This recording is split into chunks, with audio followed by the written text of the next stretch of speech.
Okay. So, what is your name, bud? Okay. So, how did you end up in a cult?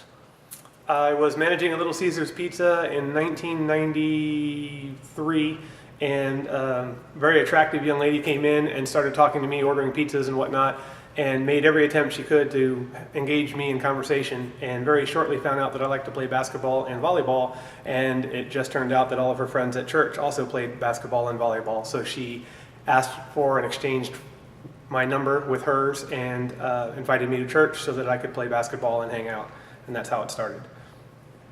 When does religion stop and cult start? Ooh. That's a good question. Societally speaking, if I can get society's opinion, cult is anything that differs from the accepted norm. Christianity originally was a cult because it veered off from Judaism and took a different tact. So originally it was a cult, but as it grew in acceptance and society bought into it and made it mainstream, it stopped being a cult. So that's one answer. I think the other answer is a cult is anything that's doing something that just freaks people out. And in this case, the group I was with, the International Churches of Christ, the Boston movement that split off, was so hardcore in trying to invite people to church that it scared a lot of people away. How did you get out? I left. They tried quite ardently to stop me from leaving.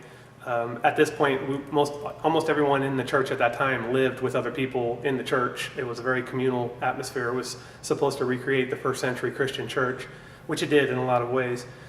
So anything out of the ordinary, any time you weren't where you're supposed to be, they were on track and calling you and trying to find out why you were 5 minutes late. Why aren't you here? Why aren't you there? Are you okay?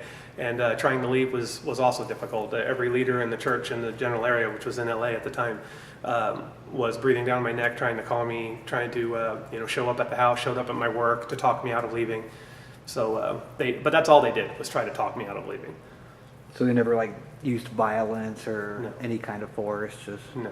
This cult, as it's been called, was not violent or doing anything really weird, other than every day we walked the neighborhood inviting people to church. That was really their weird part. So they didn't have any set agenda to do something bad or anything? No. Okay. This one's a pretty tame cult by that standard.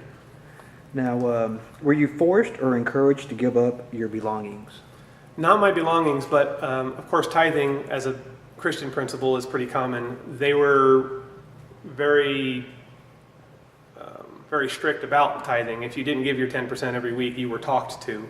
And then there was a special contribution once a year that was actually a big part of the reason why they stumbled and eventually didn't continue growing the way they were, because their whole goal was to put a Church of Christ in every city around the world. And that meant very fast expansion. They were the fastest growing Christian movement in the world at one time. And to do that, they had to encourage all of us to give a special contribution once a year, which was something like 30 to 40 times your normal tithe once a year. That meant we held car washes, we sold our belongings, we took second jobs, we did whatever we could and made quite big sacrifices to come up with this money every year. It's also part of the reason why they split again. Oh, so they no longer exist? No, they're still around. They're still around, and they still have a couple 100,000 people in the U.S. and they're in something like 40 or 50 countries. They're huge. They were even bigger when I was in them, but I guess when I left, so did everyone else. Just kidding. Cool guy left. Yes. Right. Now, did they? I mean, this is just kind of something I was watching, on TV. You hear the rumors. Did they ever do the old sleep deprivation, food deprivation to you? No. Okay. No. So nothing like that. No Nothing brainwashing tactics or. In a sense, from an outside viewpoint, it could be considered brainwashing because what they're famous for is setting up discipleship groups and discipleship relationships. Every new person that comes in as they're studying the Bible is assigned to someone who's been in the church for a while and is familiar with their doctrines. So my discipler, as he was called, was in charge of checking with me on a daily basis, making sure we were reading the Bible together, praying together. Very little bit of time allowed away from the group. We were encouraged immediately to move in to houses that had nothing but believers in there.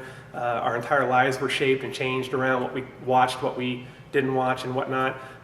So there's still an atmosphere of almost forced indoctrination, if that's the right word. It's like controlling you without controlling you. Yes, but Yes. obviously controlling you. Big time, It's big weird, time. yeah. I still think they meant well, but I'm really glad I left. Let's just put it that way. They weren't out to, murder people or steal or anything like that. But it was a very uncomfortable pressure that was constantly put on there, on each person in the church. How old were you at the time? I would have been 23, 24, and 25. And now, were you like depressed, or were you going through, like they always, I was lonely, you were lonely, depressed? and the girl that talked to me was hot. Oh, It was just that easy. I went to that church to hang out with her more. wow. And she very slyly had to babysit each time that I went. She was part of the group of people that were watching the kids during the church service. So she couldn't hang out with me, but she handed me off to her guy friends that were my age, and they were very cool and very, always having fun activities and happened to always be doing what I wanted to do. Wow. Oh, so what do you like to do, Randy? Oh, I like to play basketball. What a coincidence, we're playing basketball today.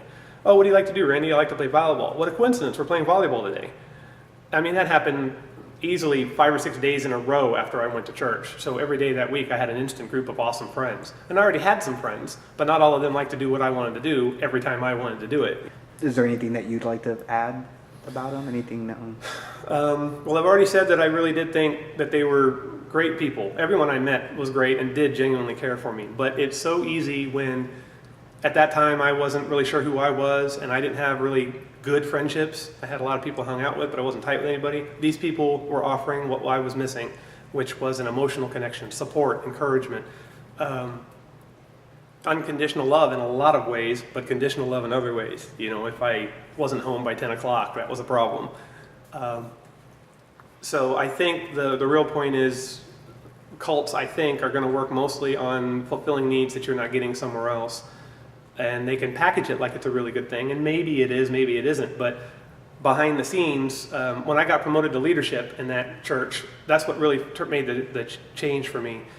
I went to their leadership meetings, and all they asked were numbers for how many people this group had invited, how many people this group had brought to church. And that's all it was. Group A, we had 3 visitors. Group B, we had 5 visitors. And that's not Christianity. I mean, that's all the leadership meetings were about. And that's when I started to dawn. So I guess what all I'd say is cults aren't always bashing chickens in the head and drinking goat blood. They can look pretty innocuous, so you just kind of have to keep your eyes open.